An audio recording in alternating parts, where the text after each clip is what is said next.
ವೀಕ್ಷಕರೇ, ಇದು ಸಾಲಿಗ್ರಾಮ ಅಂತ ಹೇಳ್ತಾರೆ. ಇದ್ರ ತಕ್ಕಂಥ ಭಾರಿ ಶಕ್ತಿ.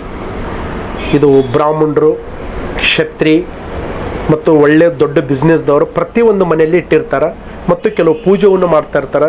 ಲಿಂಗವನ್ನು ಪೂಜೆಯನ್ನು ಥರ ಮಾಡ್ತಾರೆ. ಸಾಲಿಗ್ರಾಮ ಅನ್ನೋದು ಒಂದು ಪವರ್. ಮತ್ತು ಬಿಸ್ನೆಸ್ ಮೆನ್, ರಾಜಕಾರಣಿಗಳು ತುಂಬ ತಗೊತಾರೆ. ಇದು ರಾಜಕಾರಣಿಗಳು, ಈ ಸಿನಿಮಾ ನಟ ನಟಿಯರು, ಪೂಜಾ ಪುನಸ್ಕಾರ ಮಾಡ್ತಕ್ಕಂಥ ದೈವ ಭಕ್ತಿ ಯಾರಿಗೆ ಜಾಸ್ತಿ ಇರುತ್ತೆ ನೋಡಿ, ಅಂಥವ್ರು ಮಾತ್ರ ಈ ಸಾಲಿಗ್ರಾಮ, ಇದಕ್ಕೆ ಸಾಲಿಗ್ರಾಮ ಅಂತ ಹೆಸರಷ್ಟೇ, ಇದಕ್ಕೆ ಶಕ್ತಿ ತುಂಬಿ ಕೊಡ್ತೀವಿ ನಾವು. ದೈವ ಸ್ವರೂಪೆ ಶಕ್ತಿ. ಮತ್ತು ನೋಡ್ಬೇಕಂದ್ರೆ ಹೋಮ, ಅವನ, ಮಾಟ ಮಂತ್ರ, ಜನದೃಷ್ಟಿ, ಜನಾಕರ್ಷಣ ಮತ್ತು ಧನಾಕರ್ಷಣ, ಸತಿಪತಿಯಲ್ಲಿ ಕಲಹ, ಸಂತಾನದಲ್ಲಿ ತೊಂದರೆ, ಪ್ರತಿಯೊಂದಲ್ಲಿ ಸರ್ವರೂಪದಲ್ಲಿ ಮಾಡ್ತಕ್ಕಂಥ ಸಾಲಿಗ್ರಾಮ ಇದು. ಈ ಸಾಲಿಗ್ರಾಮವನ್ನು ನಿಮ್ಮ ಮನೆಯ ಈಶಾನ್ಯ ಜಾಗದಲ್ಲಿ, ಇಲ್ಲ ನಿಮ್ಮ ಮನೆಯ ಕೋಣೆಯಲ್ಲಿ, ನಿಮ್ಮ ಮನೆ ಜಾಗ ಕೋಣೆ ಇರ್ತದಲ್ಲ, ಆ ಕೋಣೆಯಲ್ಲಿ ಸತೆ ನೀವು ಇಡ್ಬೋದು. ಇದು ಇಟ್ಟಿದ್ದು ನಿಜ ಇದ್ದರೆ ನಿಮ್ಮಲ್ಲಿ ಕಷ್ಟ ಕಾರ್ಪಣ್ಯಗಳು, ಗ್ರಹಗತಿಗಳು 100ಕ್ಕೆ 100 ಪರಿಹಾರ ಆಗುತ್ತೆ.